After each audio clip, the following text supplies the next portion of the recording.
ಬಸವಾದಿ ಶರಣರ ವಚನಗಳ ಆಧಾರದಲ್ಲಿ ಅಂಗ ಮತ್ತು ಲಿಂಗಗಳ ಸಂಬಂಧದ ಸಖಿಲೆಗಳ ಈ ಒಂದು ಅನುಭವ ಸರಣಿಯಲ್ಲಿ ಪಾಲ್ಗೊಂಡಿರುವಂತಹ ಎಲ್ಲ ಶರಣ ತಂದೆ ತಾಯಿಗಳ ಪವಿತ್ರ ಆತ್ಮಕ್ಕೆ ಶರಣಾರ್ಥಿಗಳು. ನಿನ್ನೆ ದಿವಸ ನಾವು ಪ್ರಣವದ ರೂಪ ಮತ್ತು ಷಡ್ವಿಧ ಲಿಂಗಗಳ ಕುರಿತಾಗಿ ನೋಡ್ತಾ ಇದ್ದೀವಿ. ಅಲ್ಲಿ ಲಿಂಗಗಳು ಅಂದ್ರೆ ಏನು, ಆ ಲಿಂಗಗಳು ಪ್ರಣವದ ಆಕಾರದೊಳಗಡೆ ಯಾವ್ಯಾವ ಆಕಾರದಲ್ಲಿ ಯಾವ್ಯಾವ ಲಿಂಗಗಳು ಉದಯಿಸಿದವು ಮತ್ತು ಕಾರ್ಯವನ್ನು ನಿರ್ವಹಿಸ್ತಾ ಇದ್ದಾವೆ ಅನ್ನೋದನ್ನು ನೋಡಿದ್ವಿ. ಮಹಾಲಿಂಗದ ಅಧೀನದಲ್ಲಿ ಬರುವಂತಹ ಪ್ರಸಾದಲಿಂಗ, ಸ್ತೋತ್ರದಲ್ಲಿ ಜಂಗಮಲಿಂಗ, ತ್ವಕ್ಕಿನಲ್ಲಿ ಶಿವಲಿಂಗ, ನೇತ್ರದಲ್ಲಿ ಗುರುಲಿಂಗ, ಜಿಹ್ವೆಯಲ್ಲಿ ಆಚಾರಲಿಂಗ ಗ್ರಾಣದಲ್ಲಿ ಕಾರ್ಯನಿರ್ವಹಿಸುತ್ತಿರುವುದನ್ನು ಹಾಗೂ ಅವುಗಳು ಸಖಿಲುಗಳನ್ನು ಹೊಂದಿರುವಂತಹ ಪಂಚಮಹಾಭೂತಗಳು ಪೃಥ್ವಿ, ಅಪ್ಪು, ತೇಜ, ವಾಯು, ಆಕಾಶ, ಆತ್ಮ ಅಂತ ಹೇಳಿ, ಅದೇ ರೀತಿಯಾಗಿ ಅವುಗಳ ಆಕಾರವನ್ನ ಅಂದ್ರೆ ಸ್ವರೂಪವನ್ನ ನಾವು ಜ್ಯೋತಿ ಸ್ವರೂಪವಾಗಿ ಮಹಾಲಿಂಗವನ್ನ, ದರ್ಪಣಾಕಾರದ ಸ್ವರೂಪದಲ್ಲಿ ಪ್ರಸಾದಲಿಂಗವನ್ನ, ಅರ್ಧಚಂದ್ರಕದಲ್ಲಿ ಜಂಗಮಲಿಂಗವನ್ನ, ಕುಂಡಲಾಕಾರದಲ್ಲಿ ಶಿವಲಿಂಗವನ್ನ, ದಂಡಕ ಸ್ವರೂಪದಲ್ಲಿ ಗುರುಲಿಂಗವನ್ನ, ತಾರಕ ಸ್ವರೂಪದಲ್ಲಿ ಆಚಾರಲಿಂಗವನ್ನ ನೋಡಿದೆ. ಇವಿಷ್ಟು ಬಹಳಷ್ಟು ಸಖಿಲೆಗಳಲ್ಲಿ ಈ 6 ಆಕಾರಗಳನ್ನ, 6 ಲಿಂಗಗಳನ್ನ, 6 ತತ್ವಗಳನ್ನ, 6 ಇಂದ್ರಿಯಗಳನ್ನ ಬಳಕೆ ಮಾಡಿಕೊಂಡು ಸಖಿಲದ ವಚನಗಳನ್ನ ರಚಿಸಿರುವುದನ್ನು ನಾವು ನೋಡ್ತೀವಿ. ಜೊತೆಗೆ 16 ರೀತಿಯಾದಂತಹ ಆಕೃತಿಗಳನ್ನ, 16 ರೀತಿಯಾದಂತಹ ತತ್ವಗಳನ್ನ, 16 ರೀತಿಯ ಲಿಂಗಗಳನ್ನ ಸೇರಿಸ್ತಾ ಒಂದಿಷ್ಟು ಸಖಿಲೆಗಳು ಕೆಲವು ವಚನಕಾರರು ರಚಿಸಿದ್ದಾರೆ. ಆ 16 ಆಕೃತಿಗಳು ಯಾವುವು ಅಂತಂದ್ರೆ, ನಾವು ನಿನ್ನೆ ದಿವಸ ನೋಡಿರುವ ಹಾಗೆ ತಾರಕಾಕೃತಿ, ದಂಡಕಾಕೃತಿ, ಕುಂಡಲಾಕೃತಿ, ಅರ್ಧಚಂದ್ರಾಕೃತಿ, ದರ್ಪಣಾಕೃತಿ, ಜ್ಯೋತಿರಾಕೃತಿ, ಇದಿಷ್ಟಕ್ಕೆ ನಾವು ನಿನ್ನೆ ಸ್ಟಾಪ್ ಮಾಡಿದ್ದೀವಿ. ಜ್ಯೋತಿರಾಕೃತಿ ಅಂತಂದ್ರ ಈ ಓಂಕಾರ ಪ್ರಣವದ ನಂತರ ಪ್ರಕಾಶಮಾನ ಸ್ಥಿತಿಯೊಳಗಿರುವಂತಹದ್ದನ್ನ ನಾವು ಜ್ಯೋತಿರಾಕೃತಿ ಅಂತ ಕರೆದಿವಿ. ಈ ಲಿಂಗದ ಅಂತಂದ್ರೆ ಈ ಸ್ಥಾವರ ಅಥವಾ ಇಷ್ಟಲಿಂಗದ ಪ್ರಭಾವಲಯದಲ್ಲಿ ಬರುವಂತದ್ದನ್ನೇ ಜ್ಯೋತಿರಾಕೃತಿ ಅಂತ ಅನ್ಕೊಂಡೆ. ಅದರ ಆಚೆ ಹೋಗ್ತಾರೆ ಇಲ್ಲಿ ವಚನಕಾರರು. ಅದರ ಆಚೆ ಹೋಗಿ ಆ ನಿರಂಜನ ಲಿಂಗ ಅಂತ ಏನ್ ಕರೆದಲ್ಲ, ನಿಶೂನ್ಯ ಲಿಂಗ ಅಂತ ಕರೆದಲ್ಲ, ಅಲ್ಲಿವರೆಗೂ ಸಹ ಆಕೃತಿಯನ್ನ ಜೋಡಿಸ್ತಾ ಹೋಗ್ತಾರೆ. ಮುಂದುವರೆದು ಅಖಂಡ ಜ್ಯೋತಿರಾಕೃತಿ ಅಂತ ಹೇಳಿ ಗುರುತಿಸ್ತಾರೆ. ಅಖಂಡ ಮಹಾಪರಿಪೂರ್ಣ ಜ್ಯೋತಿರಾಕೃತಿ ಅಂತ ಹೇಳಿ ಅದರ ಆಚೆ ಇರುವಂತದ್ದು. ಅಖಂಡ ಮಹಾ ಜ್ಯೋತಿರಾಕೃತಿ, ನಿಖಳಾಕೃತಿ, ನಿಶೂನ್ಯಾಕೃತಿ, ನಿರಾಲಂಬ ಆಕೃತಿ, ನಿಪ್ರಪಂಚ ಆಕೃತಿ, ನಿಜಾನಂದ ಆಕೃತಿ, ನಿಷ್ಕಾಮ್ಯ ಆಕೃತಿ, ನಿರಂಜನ ಆಕೃತಿ ಅಂತೇಳಿ 16 ರೀತಿಯಾದಂತಹ ಅಂದ್ರೆ ಷೋಡಶ ಆಕೃತಿಗಳು ಅಂತ ಕರೀತಾರೆ. ಈ ಷೋಡಶ ಆಕೃತಿಗಳ ರೂಪದಲ್ಲಿ ಪ್ರಣವವನ್ನ ಗುರುತಿಸುವಂತಹ ಕಾರ್ಯವನ್ನ ನಮ್ಮ ಬಸವಾದಿ ಶರಣರು ತಮ್ಮ ವಚನಗಳಲ್ಲಿ ಮಾಡಿದ್ದಾರೆ. ಅಂದ್ರೆ ಶಕ್ತಿ ಅಂತಂತ ಹೇಳಿ ಕೇವಲ ಮಹಾಲಿಂಗಕ್ಕೆ ಮಾತ್ರ ಅವ್ರು ನಿಲ್ಲಲಿಲ್ಲ. ಮಹಾಲಿಂಗದ ಉದಯಕ್ಕೆ ಕಾರಣವಾಗಿರುವಂತ ಅಖಂಡ ಜ್ಯೋತಿರಾಕೃತಿಗೆ ಹೋಗ್ತಾರೋ. ಈಗ ನಾವು ಒಂದು ಉದಾಹರಣೆ ಹೇಳ್ಬೇಕಂದ್ರೆ, ರಾತ್ರಿಯಲ್ಲಿ ನಮಗೆ ಬೆಳಕು ಚಂದ್ರನಿಂದ ಬರುತ್ತೆ. ಹಾಗಾಗಿ ರಾತ್ರಿ ಬೆಳಕನ್ನು ನೀಡುವವನು ಚಂದಿರ ಅಂತೇಳಿ ಅಷ್ಟೇ ನಿಲ್ಲುದು. ಅದು ಚಂದ್ರನ ಬೆಳಕಿಗೆ ಮಾತ್ರ ಸೀಮಿತಗೊಳಿಸಿಕೊಂಡ್ರೆ, ಅದರ ಆಚೆ ಚಂದ್ರನಿಗೆ ಬೆಳಕು ಎಲ್ಲಿಂದ ಬರುತ್ತೆ? ಸೂರ್ಯನಿಂದ ಬಂದಂತ ಬೆಳಕನ್ನ ಪ್ರತಿಫಲನ ಮಾಡುವಂತ ಕೆಲಸ ಮಾತ್ರ ಚಂದ್ರ ಮಾಡ್ತಾನೆ. ಅಂದ್ರೆ ಆ ಬೆಳಕು ಚಂದ್ರನದು ಅಲ್ಲ, ಚಂದ್ರನಿಗೆ ಸೂರ್ಯನಿಂದ ಬೆಳಕು ಬರುತ್ತೆ. ಸೂರ್ಯನೊಳಗೆ ಬೆಳಕು ಯಾವ ರೀತಿ ಬರುತ್ತೆ? ಸೂರ್ಯನೊಳಗಡೆ ನಡೀತಾ ಇರುವಂತಹ ರಾಸಾಯನಿಕ ಚಟುವಟಿಕೆಗಳು, ಅದು ಅಣುಗಳ ಸಮ್ಮಿಲನ ಮತ್ತು ಅಣುಗಳ ವಿದಲನ, nuclear fission and nuclear fusion ಅಂತ ಬರುತ್ತೆ. ಅವು ಎರಡರ ಪ್ರಕ್ರಿಯೆಯಿಂದ ಸೂರ್ಯನೊಳಗೆ ನಿರಂತರವಾದಂತ ಬೆಳಕು ಹರಿತಾ ಇದೆ. ಆ ನ್ಯೂಕ್ಲಿಯರ್ ಫಿಷನ್, ನ್ಯೂಕ್ಲಿಯರ್ ಫ್ಯೂಷನ್ ನಡಿಬೇಕಾದ್ರೆ ಅದರೊಳಗೆ ಚಟುವಟಿಕೆಗಳು ಪಾಲ್ಗೊಳ್ಳುವಂತಹದ್ದು ಯಾವುದು? ಅಲ್ಲಿ ಪರಮಾಣುಗಳು ಅಥವಾ ಎಲೆಕ್ಟ್ರಾನ್ಸ್ಗಳು. ಅವುಗಳಿಗೆ ಕಾರಣ ಏನು? ಹೀಗೆ ವಿಜ್ಞಾನ ಆ ಬೆಳಕಿನ ಮೂಲವನ್ನ ಹೇಗೆ ರೀತಿ ಹುಡುಕೋತಾ ಹೋಗ್ತಾ ಇದೆಯೋ ಹಾಗೆ ನಮ್ಮ ಶರಣರು ಇಲ್ಲಿ ಆ ಒಂದು ಆಕೃತಿಯನ್ನ ಅಂದ್ರೆ ಪ್ರಣವದ ಮೂಲವನ್ನ ಇಲ್ಲಿ ಹಿಡಿತಾ ಹೋಗಿ ನಾವು ಈ ಸಕೀಲಗಳ ಪ್ರಾರಂಭದ ಅಧ್ಯಾಯದಲ್ಲಿ ಏನು ಅಧ್ಯಯನ ಮಾಡಿದೀವಲ್ಲ, ಯಾವ ರೀತಿಯಾಗಿ ಸೃಷ್ಟಿ ಉಗಮ ಆಗೋಕ್ಕಿಂತ ಪೂರ್ವದಲ್ಲಿ ನಿರಂಜನ ರೂಪದಲ್ಲಿ ಶಕ್ತಿ ಅಡಗಿತ್ತು, ಅದು ನಿರಾಲಂಬ ಸ್ಥಿತಿಗೆ ಬಂತು, ನಿಶೂನ್ಯ ಸ್ಥಿತಿಗೆ ಬಂತು, ನಂತರ ನಿಖಳಂಕಕ್ಕೆ ಬಂತು, ಆನಂತರ ಅದು ಮಹಾಲಿಂಗಕ್ಕೆ ಬಂತು ಅಂತ ಯಾವ ನೋಡ್ತೀವಲ್ಲ, ಅದರದ ಒಂದು ಉತ್ಕೃಮ ರೂಟ್ ಅಂತಂದ್ರೆ ಅದಕ್ಕೆ ರಿವರ್ಸ್ ಆಗಿ ಹೋಗಿ ಅವರು ಆಕೃತಿಯನ್ನು ಗುರುತಿಸ್ತಾರೆ. ನಿಕ್ಕಳ ಆಕೃತಿ, ನಿಶೂನ್ಯ ಆಕೃತಿ, ನಿರಾಲಂಬ ಆಕೃತಿ, ನಿಪ್ರಪಂಚ ಆಕೃತಿ, ನಿಜಾನಂದ ಆಕೃತಿ, ನಿಖಾಮಿ ಆಕೃತಿ, ನಿರಂಜನ ಆಕೃತಿ, ಹೀಗೆ ತಾರಕಾಕೃತಿಯಿಂದ ಹಿಡಿದು ನಾವು ನಿನ್ನೆ ದಿವಸ ನೋಡಿದ್ವಿ. ತಾರಕಾಕೃತಿ ಅಂತಂದ್ರೆ ಯಾವ ಒಂದು ಸ್ಥಿತಿಯೊಳಗಡೆ ಅದು ಒಂದು ಓಂಕಾರಕ್ಕೆ ಬರ್ತದೆ ಅಂತಂದ್ರೆ, ಪ್ರಾರಂಭದಲ್ಲಿ ತಾರಕಾಕೃತಿ ಇರ್ತದೆ, ನೆಕ್ಸ್ಟ್ ಇದು ದಂಡಕಾಕೃತಿ ಬರ್ತದೆ, ಇದು ಕುಂಡಲಾಕೃತಿ ಇರ್ತದೆ, ಇದು ಅರ್ಧಚಂದ್ರಾಕೃತಿ ಇರ್ತದೆ, ಇದು ದರ್ಪಣಾಕೃತಿ ಒಳಗಿರುತ್ತೆ ಶೂನ್ಯ ಅನ್ನುವಂಥದ್ದು, ಇದು ಜ್ಯೋತಿರಾಕೃತಿ.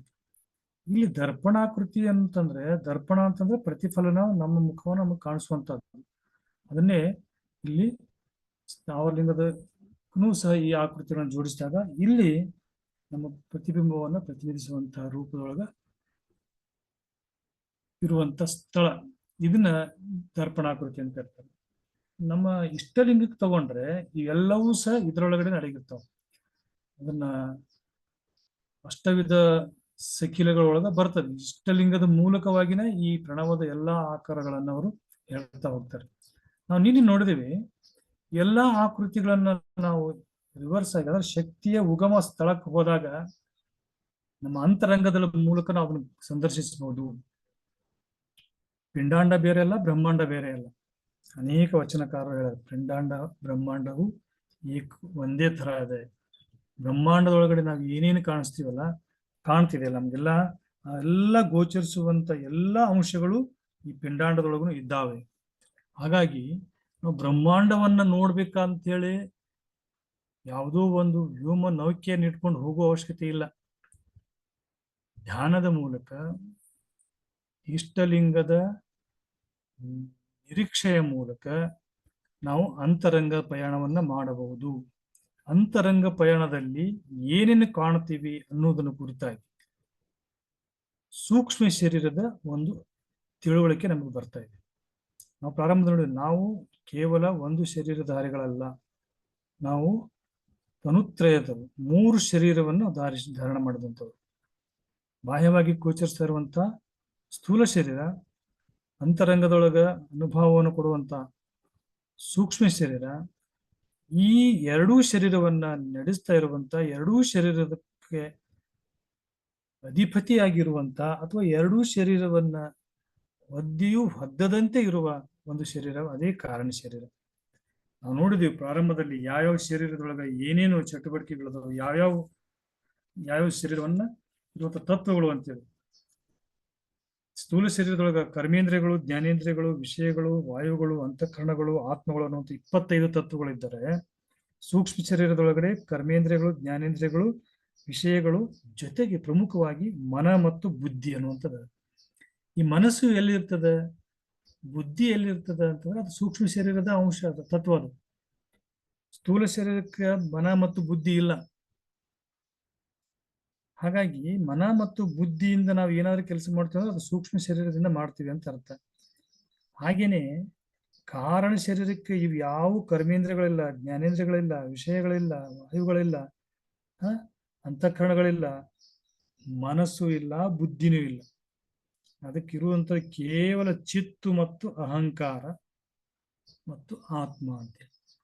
ಚಿತ್ತು ಅಂತಂದ್ರೆ ನಾವು ನೋಡಿದೀವಿ, ಅದು ಈ ಸ್ಥೂಲ ಮತ್ತು ಸೂಕ್ಷ್ಮ ಶರೀರದ ಕ್ರಿಯೆಗಳನ್ನ ದಾಖಲಿಸುವಂತ ದಾಖಲೀಕರಣದ ಕೊಠಡಿ. ಅಲ್ಲಿ ಎಲ್ಲಾ ನಾವು ಸ್ಥೂಲ ಶರೀರ ಏನೇನ್ ಚಟುವಟಿಕೆ ಮಾಡ್ತದೆ, ಸೂಕ್ಷ್ಮ ಶರೀರ ಏನೇನು ಅನುಭವಿಸ್ತದೆ, ಅವೆಲ್ಲವನ್ನ ರೆಕಾರ್ಡ್ ಆಗಿ ಇಟ್ಕೊಳ್ಳುವಂಥದ್ದು ಕಾರಣ ಶರೀರ. ಕಾರಣ ಶರೀರ ಸೂಕ್ಷ್ಮ ಶರೀರ ಮತ್ತು ಸ್ಥೂಲ ಶರೀರಕ್ಕ ಒದ್ದೆಯೂ ಹೊದ್ದದಾಗಿರ್ತದೆ. ನಮ್ಮ ಅನುಭವಕ್ಕೆ ಬರ್ಬೇಕಂದ್ರೆ ಗಾಢ ನಿದ್ದೆಯೊಳಗೆ ಇರ್ತೀವಲ್ಲ, ಅದು ಕಾರಣ ಶರೀರವನ್ನ ಪ್ರತಿನಿಧಿಸ್ತದೆ. ಅಲ್ಲಿ ಮನಸ್ಸಿರಲ್ಲ. ಕನಸುಗಳು ಬೀಳ್ತಾವಲ್ಲ, ಅದು ಮನಸ್ಸು ಕನಸನ್ನ ಅನುಭವಿಸ್ತೈತಿ, ಬುದ್ಧಿ ಅದನ್ನ ವಿಮರ್ಶೆ ಮಾಡ್ತೈತಿ ಅಂದಾಗ ಕನಸುಗಳು ಅನ್ನುವಂಥದ್ದು ಸ್ಥೂಲ ಶರೀರದಲ್ಲ, ಅದು ಸೂಕ್ಷ್ಮ ಶರೀರದ ಚಟುವಟಿಕೆಗಳು. ಹಾಗೆ ಕಾರಣ ಶರೀರದ ಚಟುವಟಿಕೆಗಳು ಯಾವುವು ಅನ್ನೋದನ್ನ ಗೊತ್ತೇ ಆಗೋದಿಲ್ಲ ನಮ್ಗೆ. ಯಾಕೆ ಗೊತ್ತಾಗೋದು ಅಂದ್ರೆ ಕಾರಣ ಶರೀರದೊಳಗೆ ಮನಸ್ಸಿಲ್ಲ. ಮನ ಇದ್ರೆ ಮಾತ್ರ ಕಾರಣ ಶರೀರದ ಚಟುವಟಿಕೆ ನಮ್ಗೆ ಗೊತ್ತಾಕೈತಿ. ಹಾಗಾಗಿ ಕಾರಣ ಶರೀರ ಇಲ್ಲ ಅಂತ ಅನ್ನೋಕ್ಕಾಗಲ್ಲ. ಯಾಕಂತಂದ್ರ ನಮ್ಮೆಲ್ಲ ನೆನಪುಗಳನ್ನ ಸಂಗ್ರಹ ಮಾಡಿ ಇಟ್ಕೊಳ್ಳೋದು ಚಿತ್ತು. ಸೂಕ್ಷ್ಮ ಶರೀರದಾಗೂ ನೆನಪಿರೋದಲ್ಲ. ಹೀಗಾಗಿ ಈ ಚಿತ್ತು ಅನ್ನುವಂಥದ್ದು ಬಹಳ ಮಹತ್ವ ಅಂತ ಒಂದು ತತ್ವ. ಈ ಚಿತ್ತೆ ಮುಂದೆ ಏನಾಗ್ತದಪ್ಪ ಅಂತಂದ್ರ ಬೇರೆ ರೀತಿಯಾದಂತಹ ಚಟುವಟಿಕೆಗಳು ಮಾಡುವಾಗ ಅದು ವಿಮರ್ಶೆ ಮಾಡೋದಕ್ಕೆ ಹಚ್ತದೆ. ಅಥವಾ ಈ ಆತ್ಮಜ್ಞಾನವನ್ನ ತಿಳ್ಕೊಳ್ಬೇಕಾದಾಗ, ನೀನ್ ಯಾರು ಅನ್ನುವಂಥ ಅರಿವನ್ನು ಕೊಡ್ಬೇಕಾದಾಗ ಈ ಚಿತ್ತು ಅನ್ನುವಂಥದ್ದು ಬಹಳ ಸಹಾಯಕ ಬರ್ತದೆ. ಅದಕ್ಕೆ ಎಲ್ಲಾ ಆಕೃತಿಗಳನ್ನು ನೋಡಿದಾಗ, ನಾವು ನಿನ್ನೆ ದಿವಸ ನೋಡಿದಾಗ ಬಸವ ಅನ್ನುವಂಥ ಅಕ್ಷರ ಅದು ಪೂರ್ವದಲ್ಲೇನೆ ಇರುವಂತ ಒಂದು ಶಕ್ತಿ ಅಂತ ಏನ್ ಹೇಳಿದೆವಲ್ಲ, ಹಾಗೆ ಸೂಕ್ಷ್ಮ ಶರೀರದೊಳಗಡೆ ಇರುವಂತ ಸ್ಥೂಲ ಶರೀರದಾಗಿರುವಂತಹ ಅವಯವಗಳು ನಮ್ಗೆ ಗೊತ್ತು. ಅಲ್ಲಿ ಮಾಂಸ ಇದೆ, ಮಜ್ಜೆ ಇದೆ, ಅಸ್ಥಿ ಇದೆ, ಅಲ್ಲೆಲ್ಲ ರೀತಿಯಾದಂತಹ ಅಂಗಾಂಗಗಳು ಅಂತ ಏನ್ ಕರಿತೀವಲ್ಲ, ಅದು ಸ್ಥೂಲ ಶರೀರದ ಭಾಗ. ಸೂಕ್ಷ್ಮ ಶರೀರದ ಅಂಗಾಂಗಗಳು ಇದಾವ. ಸ್ಥೂಲ ಶರೀರದ ಅಂಗಾಂಗಗಳನ್ನ ನಾವು ಯಾವುದೇ ಸಾಧನಗಳೊಳಗ ಸೆರೆ ಹಿಡಿಯಬಹುದು. ಇವತ್ತ ಎಕ್ಸ್ರೇ ಒಳಗಡೆ ನಮ್ಮ ಒಳಗಡೆ ಇರುವಂತಹ ಎಲ್ಲ ಅಸ್ಥಿಗಳನ್ನ ಅಂದ್ರೆ ಎಲುಬುಗಳನ್ನ ನಾವು ಗಮನಿಸಬಹುದು. MRI ಸ್ಕ್ಯಾನಿಂಗ್ ಮೂಲಕವಾಗಿ ನಮ್ಮ ನರಗಳೊಳಗಿರುವಂತಹ ರಕ್ತ ಪರಿಚಲನೆಗೆ ಒದಗಿರುವಂತ ಅಡೆತಡೆಗಳನ್ನ ಗುರುತಿಸಬಹುದು. ಆದ್ರೆ ಸೂಕ್ಷ್ಮ ಶರೀರದೊಳಗಿರುವಂತಹ ಅವಯವಗಳು ಯಾವುವು? ಅವನ್ನ ನಮ್ಮ ಬಸವಾದಿ ಶರಣರು ಹಾಗೂ ಅವರಿಗಿಂತ ಪೂರ್ವದಲ್ಲಿದ್ದಂತಹ ಭಾರತೀಯ ಋಷಿಮುನಿಗಳು ಸೂಕ್ಷ್ಮ ಶರೀರವನ್ನ ಗಮನಿಸಿ ಸೂಕ್ಷ್ಮ ಶರೀರದ ಅಂಗಗಳ ಬಗ್ಗೆ ಹೇಳ್ತಾ ಹೋಗ್ತಾರೆ. ಆ ಅಂಗಗಳು ಯಾವ್ಯಾವು, ಸೂಕ್ಷ್ಮ ಶರೀರದ ಅಂಗಗಳು ಏನೇನು ಅದಾವು ಅಂತಂದ್ರೆ, ಸೂಕ್ಷ್ಮ ಶರೀರದೊಳಗೆ ನಮಗೆ ಅಂದ್ರೆ ಸ್ಥೂಲ ಶರೀರದಿಂದ ನೋಡಕ್ ಆಗಲ್ಲ ಅವನ್ನ, ಬಟ್ ಅವುಗಳು ಫೀಲಿಂಗ್ ಮಾಡ್ಕೋಬಹುದು. ಯಾಕಂತಂದ್ರೆ ಅವು ಅನುಭವಿಸೋದಕ್ಕೆ ನಮ್ಗ ಮನ ಮತ್ತು ಬುದ್ಧಿ ಸೂಕ್ಷ್ಮ ಶರೀರದಾಗ ಐತಿ. ಅವೇ ಯಾವುವು ಅಂತಂದ್ರೆ ಅಲ್ಲಿರುವಂತಹ ಅಂಗದೊಳಗಿರುವಂತಹ ಶಕ್ತಿ ಕೇಂದ್ರಗಳು ಅಂದ್ರೆ ಚಕ್ರಗಳು ಅಂತ ಕರಿತೀವಿ. ಆ ಚಕ್ರಗಳು ಸೂಕ್ಷ್ಮ ಶರೀರದ ಭಾಗಗಳು. ಹಾಗೇನೆ ಸೂಕ್ಷ್ಮ ಶರೀರದ ಸುತ್ತಲೂ ಆವರಿಸಿರುವಂತಹ ಪ್ರಭಾವಲಯ ಅಂತ ಕರೀತಾರೆ, ಔರ ಅಂತ ಕರೀತಾರೆ ಇಂಗ್ಲಿಷ್ನಲ್ಲಿ, ಅದು ಸೂಕ್ಷ್ಮ ಶರೀರ. ಹೀಗೆ ಬಸವ ಅಂತ ಅನ್ನುವಂಥ ಅಕ್ಷರ ಒಂದೊಂದು ಚಕ್ರದ ಒಳಗಡೆ ಇರುವಂತ ದಳಗಳ ಒಳಗಿರುವಂತ ಅಕ್ಷರಗಳನ್ನು ನೋಡ್ತಾ ಹೇಳ್ತಾರೆ. ಅದಕ್ಕೆ ಉರ್ಲಿಂಗ ಪೆದ್ದಿಯವರು ಹೇಳ್ತಾರೆ, ಬಸವ ಬಸವ ಬಸವ ಎನ್ನುತ್ತಿರುವರೆಲ್ಲರೂ ಬಸವನ ಘನವನಾರೂ ಅರಿಯರಲ್ಲ. ನೋಡ್ರಿ, ಇಲ್ಲಿ ನಾವು ಅರ್ಥ ಮಾಡ್ಕೋಬೇಕು, ಬಸವ ಅನ್ನುವಂಥದ್ದು ಸ್ಥೂಲ ದೇಹಿಯಾಗಿ ಕಲ್ಯಾಣದಲ್ಲಿ ಇದ್ದಂತಹ ಬಸವಣ್ಣನವರು ಸೂಕ್ಷ್ಮ ಶರೀರವಾಗಿ ಪ್ರತಿಯೊಬ್ಬರ ಅಂಗದೊಳಗೆ ಮಿದುಳಿನ ಭಾಗದಲ್ಲಿ ಇರುವಂತಹ ಸಹಸ್ರ ಚಕ್ರದೊಳಗೆ ಇರುವಂತಹ ಅಕ್ಷರಗಳು ಬಸವ. ಅದನ್ನ ಹೇಳ್ತಾರೆ ಗುಡ್ಡಿನ ಗದ್ದಿಗಳು, ಬಸವ ಬಸವ ಬಸವ ಅಂತೀರ್ ಖರೆ ಬಸವನ ಘನವನ್ನ ಯಾರು ಅರಿಯರಲ್ಲ. ಅನಾದಿ ಪರಶಿವನಲ್ಲಿ ಅಂತರ್ಗತವಾಗಿದ್ದ ಮಹಾಪ್ರಕಾಶವೇ ಬಹಿಷ್ಕರಿಸಿತ್ತು. ಅಂದ್ರೆ ಈ ಅನಾದಿ ಪರಶಿವನಲ್ಲಿ ಪ್ರಿಮೇಟಿವ್ ಅಟಮ್ ಅಂತ ಕರಿತೀವಿ, ಮಹಾಸ್ಫೋಟದ ಸಂದರ್ಭದಲ್ಲಿ ಹೊರಹೊಮ್ಮಿರುವಂತಹ ಶಕ್ತಿ ಅದು ಅಲ್ಲಿಂದ ಬಹಿಷ್ಕರಿಸಿದ್ರೆ ಹೊರಗೆ ಬಂದು ಆ ಚಿತ್ತೇ ಚಿದಂಗ ಬಸವ. ಹೇಳಿದ್ನಲ್ರಿ, ಚಿತ್ತು ಅಂತಂದ್ರ storage, memory capacity, memory storage ಅದು ಬಂದ್ ಏನಂತಂದ್ರ ಚಿದಂಗವೇ ಬಸವ, ನಮ್ಮ ಅಂಗವೇ ಅದು ಆಗೈತಿ. ನಮ್ಮ ಅಂಗದೊಳಗ ಆ ಮೂಲ ಚೇತನ ಅಡಿಗೈತಿ ಅಂತ ಅರ್ಥ. ಅದೇ ಸಾಮಾನ್ಯ ಅರ್ಥದೊಳಗೆ ನಮ್ಮೊಳಗಡೆ ಇರುವಂತ ಚೇತನ ಯಾವುದಪ್ಪ ಅಂತಂದ್ರೆ ಬಹಿರಂಗದಲ್ಲಿರುವಂತಹ ಪರಮಾತ್ಮನ ಅಂಶವೇ ನಮ್ಮೊಳಗಡೆ ಆತ್ಮದ ರೂಪದಲ್ಲಿ ಅಡಗಿದೆ. ಹೊರಗಡೆ ಇರುವಂತಹ ಬಸವ ಅನ್ನುವಂತ ಮಹಾಲಿಂಗವೇ ನಮ್ಮೊಳಗಡೆನೂ ಅದೇ. ಅದನ್ನೇ ಹೇಳ್ತಾರೆ ಅವರು, ಚಿದಂಗ ಬಸವ. ಚಿದಂಗ ಬಸವನಿಂದ ಉದಯಿಸಿದ ಚಿದ್ವಿದ್ಭುತಿ ಎನ್ನುವಲಿದು ಧರಿಸಿದ ಶರಣರೆಲ್ಲರೂ ಜ್ಯೋತಿರ್ಮಯ ಲಿಂಗ ಒಪ್ಪುದು ತಪ್ಪದು ಕಾಣ. ಇದನ್ನ ಯಾಕೆ ಹೇಳ್ಬೇಕಂತಂದ್ರೆ, ಈ ಜ್ಯೋತಿರ್ಮಯ ಲಿಂಗ ಒಪ್ಪುದು ತಪ್ಪದು, ನಮ್ಮೊಳಗಡೆನೆ ಅಂತ ಒಂದು ಶಕ್ತಿ ಇದೆ. ಇಲ್ಲಿ ಹೇಳ್ತಾ ಬಂದ್ರಲ್ಲ ಅವರು, ತಾರಕಾಕೃತಿ ದಂಡಕಾಕೃತಿ ಹೇಳ್ತಾ ಹೇಳ್ತಾ ಅಖಂಡ ಜ್ಯೋತಿರಾಕೃತಿ ಅಂತ ಹೇಳ್ತಾರೆ. ಇಲ್ಲಿ ಆ ಜ್ಯೋತಿರಾಕೃತಿ ಅಂತಂದ್ರೆ ಅದೇ ಮಹಾಲಿಂಗದ ಒಂದು ಕಳೆ. ಪ್ರತಿಯೊಬ್ಬರಲ್ಲಿಯೂ ಅದೇ ಅದು ಜ್ಯೋತಿರಾಕೃತಿ. ಜ್ಯೋತಿರಾಕೃತಿನೇ ನಮ್ಮ ಸಾಮಾನ್ಯ ಅರ್ಥದಲ್ಲಿ ನಾವು ಪರಮಾತ್ಮ ಅಂತ ಕರಿತೀವಿ. ಅದನ್ನು ಪ್ರತಿಯೊಬ್ಬರು ಹೊಂದಿದ್ದೀರಿ ಅಂತೇಳಿ ಇಲ್ಲಿ ಉರ್ಲಿಂಗ ಪೆದ್ದಿಗಳು ಹೇಳ್ತಾರೆ. ಹೀಗೆ ಆ ಒಂದು ಪ್ರಣವದ ಒಂದು ಕುರಿತಾಗಿ ನಿನ್ನೆಯಿಂದ ನಾವು ಪ್ರಾರಂಭ ಮಾಡಿರುವಂತಹ ಆ ಪ್ರಣವದ ಅರಿವೇನದಲ್ಲ, ಅದು ಪ್ರತಿಯೊಬ್ಬರೊಳಗೂ ಸಹ ಅದೇ. ಅದರ ನಾದ ಪ್ರತಿಯೊಬ್ಬರಲ್ಲಿಯೂ ಅದು ಅಡಗಿದೆ. ಇಲ್ಲಿರುವಂತಹ ಜೀವಿಯೊಳಗೂ ಅದು ಅದೇ, ವಸ್ತುಗಳಲ್ಲಿನೂ ಅದೇ ಅದೇ. ಅದಕ್ಕೆ ನಾದಮಯ ಈ ಲೋಕವೆಲ್ಲ ಅಂತ ಹೇಳ್ತಾರೆ. ಅಂದ್ರೆ ಇದೆಲ್ಲವೂ ಸಹ ನಾದ ರೂಪದಲ್ಲಿನೇ ಇದೆ. ದೇವರು ಅನ್ನುವಂಥದ್ದು ಶಕ್ತಿ ರೂಪದಲ್ಲೇ ಇದೆ ಅಂತಂದ್ರೆ, ಆ ಶಕ್ತಿ ಸಂಚಲನ ಆಗುವಂಥದ್ದು ನಾದ ರೂಪದಲ್ಲೇ ಆಗ್ತದೆ. ಅದಕ್ಕೆ ಧ್ಯಾನದಲ್ಲಿದ್ದವರು ಅದರದ್ದು ಅನುಭವವನ್ನ ಪಡಿತಾರೆ. ಒಟ್ಟಾರೆಯಾಗಿ ಇಲ್ಲಿವರೆಗೆ ನಾವು ಷಡ್ವಿಧ ಸಖಿಲ ಅಥವಾ ಷಡ್ವಿಧ ಲಿಂಗದಾಗ ಅರಿತುಕೊಂಡಿರುವಂತಹ ಅಂಶಗಳು ಏನೇನು ಅಂತ ಸ್ವಲ್ಪ ಬ್ರೀಫ್ ಆಗಿ ನಾವು ನೋಡ್ತಾ ಹೋದ್ರೆ, ಇಲ್ಲಿ ಮೂಲವಾಗಿರುವಂಥದ್ದು ಪರಬ್ರಹ್ಮ. ಬ್ರಹ್ಮ ಅನ್ನುವಂಥದ್ದು ಅರ್ಥ ಏನಪ್ಪಾ ಅಂತಂದ್ರೆ, ಅದ್ರದ್ದು ರಿಯಲ್ ಮೀನಿಂಗ್ ಏನಂತಂದ್ರೆ ವಾಸ್ಟ್ ಅಂತೇಳಿ, ವಿಶಾಲ. ಯಾವುದು ನಿರಂತರವಾಗಿ ವಿಶಾಲವಾಗ್ತಾ ಆಗ್ತಾ ಆಗ್ತಾ ಆಗುವ ಕ್ರಿಯೆಯೊಳಗೆ ಇರ್ತೈತೆ ಅದು ಬ್ರಹ್ಮ. ಸಂಕುಚಿತ ಒಂದು ನಿರ್ದಿಷ್ಟ ಪ್ರದೇಶದೊಳಗೆ ಐತೆ ಅಂತ ಹೇಳೋದು ಬ್ರಹ್ಮ ಅಲ್ಲ. ಬ್ರಹ್ಮ ಅಂತ ಅರ್ಥ ಅಂದ್ರೆ ನಿರಂತರ ವಿಶಾಲವಾಗಿರುವಂಥದ್ದು. ಅದಕ್ಕೆ ಇನ್ನೊಂದು ಶಬ್ದ ಕೊಡ್ತಾರೆ, ಅನಂತ ಅಂತ ಹೇಳಿ. ಹಾಗಾಗಿ ಈ ಬ್ರಹ್ಮ ಅನ್ನುವಂಥದ್ದೇ ಫೈನಲ್. ಇದು ನಿರಂತರ ವಿಶಾಲವಾಗಿ ಹರಡ್ತಾ ಹೋಗ್ತದೆ. ಇವತ್ತು ವಿಜ್ಞಾನಿಗಳು ಸಹ ಹೇಳ್ತಾರೆ, ಮಹಾಸ್ಫೋಟ ಸಂಭವಿಸಿದ್ರಿಂದ ಉಂಟಾಗಿರುವಂತಹ ಗ್ರಹ ನಕ್ಷತ್ರಾದಿಗಳು, ಈ ಬ್ರಹ್ಮಾಂಡ ದಿನದಿಂದ ದಿನಕ್ಕೆ ಹಿಗ್ಗುತ್ತಾನೆ ಇದೆ ಅಂತ. ಈ ಹಿಗ್ಗುವಿಕೆ ಪ್ರಕ್ರಿಯೆಯಿಂದ ಏನಾಗಿದೆ ಅಂತ ಅನ್ನೋದಕ್ಕೆ ಒಂದು ಬಹಳ ಬ್ಯೂಟಿಫುಲ್ ಆಗಿ ಒಂದು ಎಕ್ಸಾಂಪಲ್ ಕೊಡ್ತಾರೆ ವಿಜ್ಞಾನಿಗಳು, ಖಗೋಳ ವಿಜ್ಞಾನಿಗಳು. ಒಂದು ಬಲೂನಿನ ಮೇಲೆ ನಾವು ಪೆನ್ನಿಲೆ ಡಾಟ್ಸ್ ಹಾಕಿ ಹಾಕಿ ಹಾಕಿ ಬರೆದು ಆ ಬಲೂನನ್ನು ಊದ್ತಾ ಹೋದಿವಂದ್ರೆ ಆ ಬಲೂನ್ ಹೇಗೆ ಉಬ್ತಾ ಹೋಗ್ತದೆ, ಆ ಡಾಟ್ಸ್ ಗಳ ಮಧ್ಯದಲ್ಲಿರುವಂತಹ ಡಿಸ್ಟೆನ್ಸ್ ಇನ್ಕ್ರೀಸ್ ಆಕೋತ ಹೋಗ್ತೈತಿ. ಹೇಗೆ ಒಳಗಡೆ ತುಂಬುವಂತ ಗಾಳಿ ಹೆಚ್ಚಾದಾಗೆ, ಅಂದ್ರೆ ಉಬ್ಬುವ ಪ್ರಕ್ರಿಯೆ ಹೆಚ್ಚಾದಾಗೆ ಅವುಗಳ ಅಂತರ, ಮಧ್ಯದಲ್ಲಿ ಅಂತರ ಹೆಚ್ಚಾಗ್ತಾ ಹೋಗ್ತೈತಿ.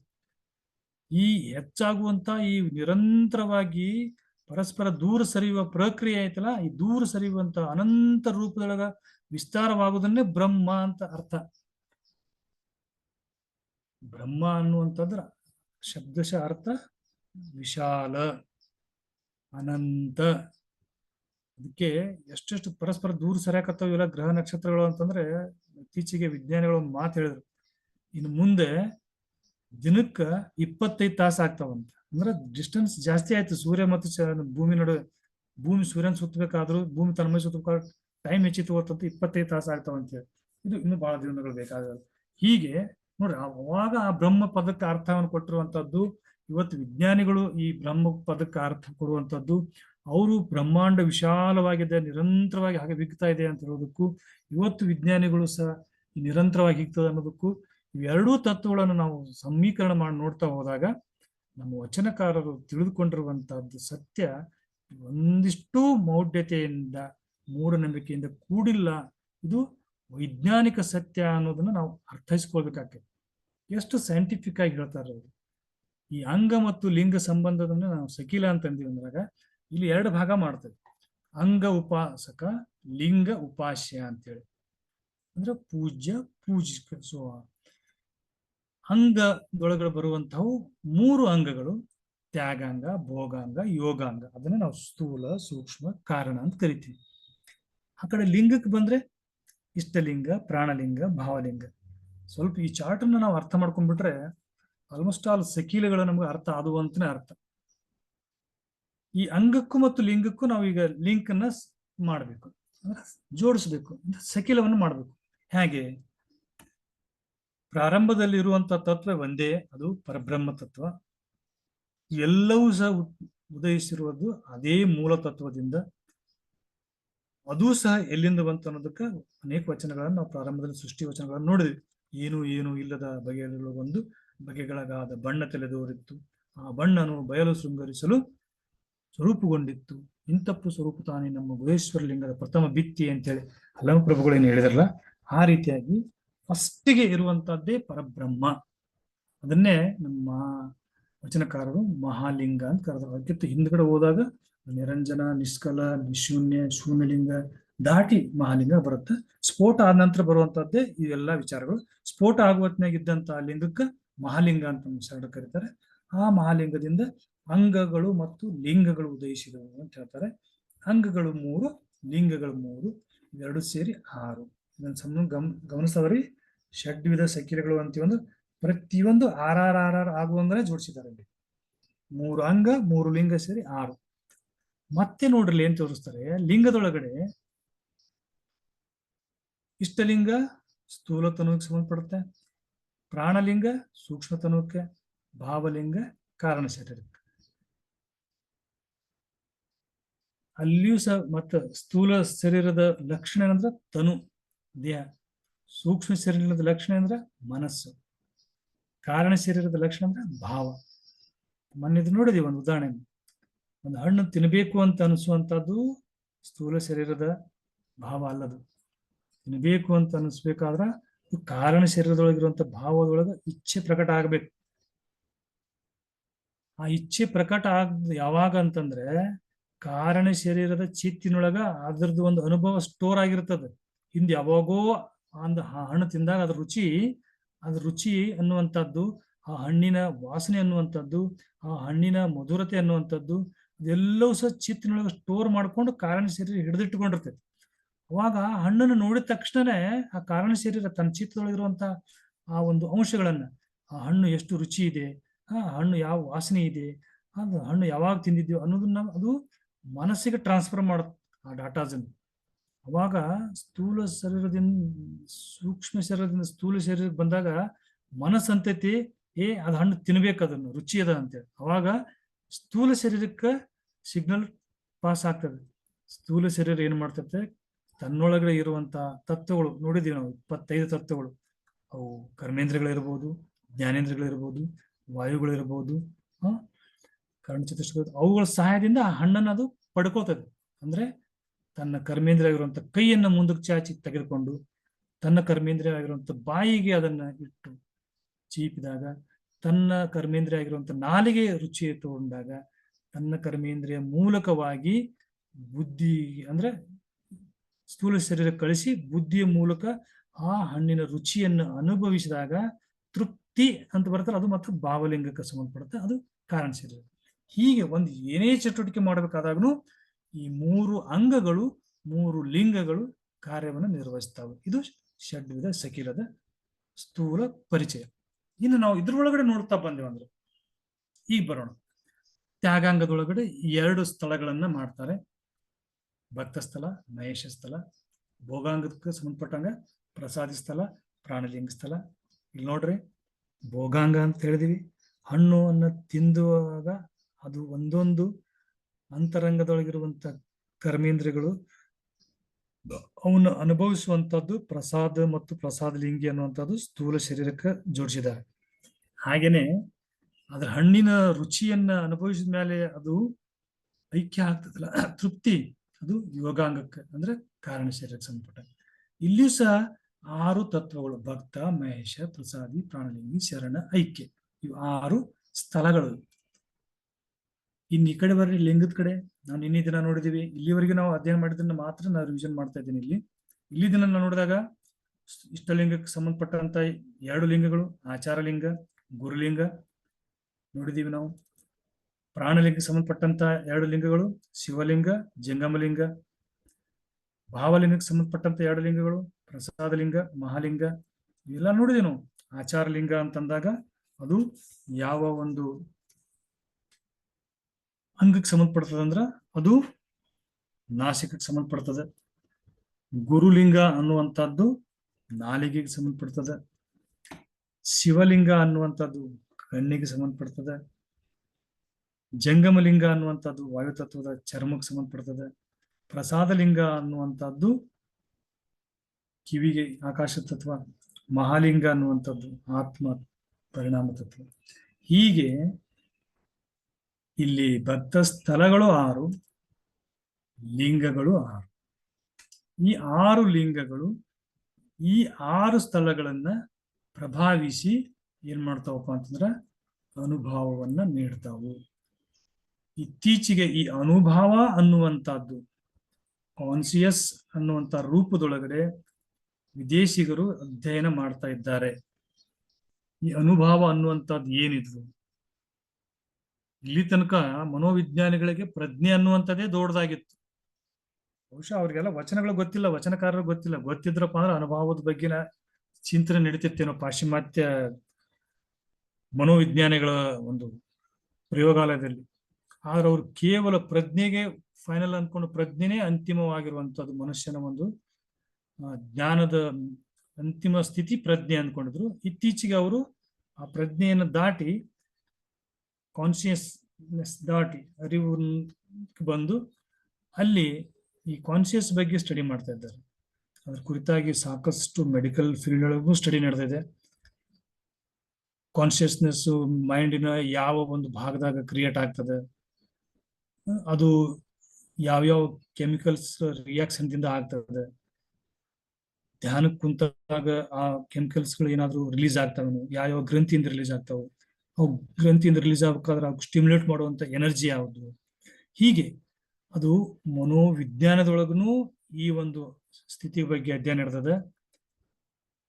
ಹಾಗೇನೆ ಧ್ಯಾನದ ರೂಪದೊಳಗ ಋಷಿ ಮುನಿಗಳ ಒಂದು ಸ್ಥಿತಿಯೊಳಗೂ ಇದ್ರ ಅಧ್ಯಯನ ನಡೆದಿದೆ.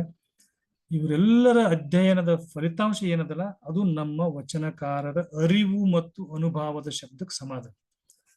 ನಾನು ನೋಡ್ತಾ ಇದ್ದೆ ಯೂಟ್ಯೂಬ್ ಒಳಗ ಸಾಕಷ್ಟು ಜನ ವೆಸ್ಟರ್ನ್ ಫಿಲಾಸಫರ್ಸ್ ಮತ್ತು ವೆಸ್ಟರ್ನ್ ಡಾಕ್ಟರ್ಸ್ಗಳು, ನ್ಯೂರೋಲಜಿಸ್ಟ್ಗಳು ಇವತ್ತು ಇದ್ರ ಬಗ್ಗೆ ಸ್ಟಡಿ ಮಾಡಿ ಅವ್ರು ಏನು ರಿಸಲ್ಟ್ ಕೊಡಾಕತ್ತಾರಲ್ಲ ಅವೆಲ್ಲ ರಿಸಲ್ಟ್ ನಮ್ಮ ವಚನಕಾರ ಅನುಭವ ಮತ್ತು ಅರಿವಿಗೆ ಸಂಬಂಧಪಟ್ಟಂತೆ ಅದ್ರ ಬಗ್ಗೆ ಮತ್ತೊಂದು ದಿವಸ ಮಾತಾಡ್ತೀನಿ. ನಾನು ಹೇಳ್ತೀನಿ ಅರಿವು ಮತ್ತು ಅನುಭವಕ್ಕೂ ಮತ್ತು ಇವತ್ತಿನ ವಿಜ್ಞಾನಿಗಳು ಕಂಡುಕೊಡುವಂತ ಕಾನ್ಸಿಯಸ್ನೆಸ್ಸಿಗೂ ಏನು ಸಂಬಂಧ ಇದೆ.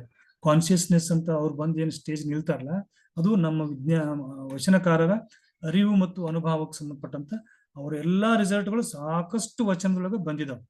ಅದು ನಮ್ದು ಈ ಮಹಾಲಿಂಗದ ಒಂದು ಪರಿಣಾಮ, ಸಂತೃಪ್ತಿ ಅಂತ ಕರಿತೀವಿ, ಅದ್ರ ಸಂಬಂಧಪಡ್ತದೆ. ಹಾಗೇನೆ ಹಸ್ತಗಳು ಅಂತ ಬರ್ತಾವೆ, ಲಕ್ಷಣಗಳು ಬರ್ತಾವೆ.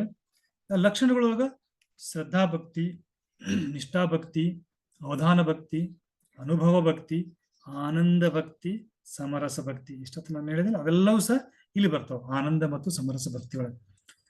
ಆನಂದ ಅನ್ನುವಂಥದ್ದು ಅಲ್ಟಿಮೇಟ್ ಕೊನೆಯ, ಅದಕ್ಕಿಂತ ಮುಂದೆ ಯಾವುದೂ ಇಲ್ಲ ಅನ್ನುವಂಥದ್ದು.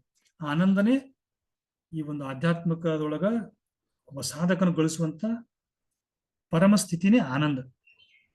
ಎಲ್ಲಾ ಪದಗಳಿಗೂ ಅಪೋಸಿಟ್ ವರ್ಡ್ ಅದಾವ, ಆನಂದಕ್ಕೆ ಯಾವುದೋ ಅಪೋಸಿಟ್ ವರ್ಡ್ ಇಲ್ಲ. ಸಂತೋಷ ಅನ್ರಿ, ಖುಷಿ ಅನ್ರಿ, ಅವೆಲ್ಲ ಆನಂದದ ಕೆಳಗಿನ ಸ್ಥಿತಿಗಳೇ. ಅವಕ್ಕೆಲ್ಲದಕ್ಕೂ ಅಪೋಸಿಟ್ ವರ್ಡ್ ಅದಾವ. ಖುಷಿ, ಸುಖ, ದುಃಖ ಅಂತದ. ಸಂತೋಷ ಅದಕ್ಕೂ ಅಸಂತೋಷ ಅಂತೀವಿ. ಆನಂದಕ್ಕೆ ಅಪೋಸಿಟ್ ವರ್ಡ್ ಇಲ್ಲ.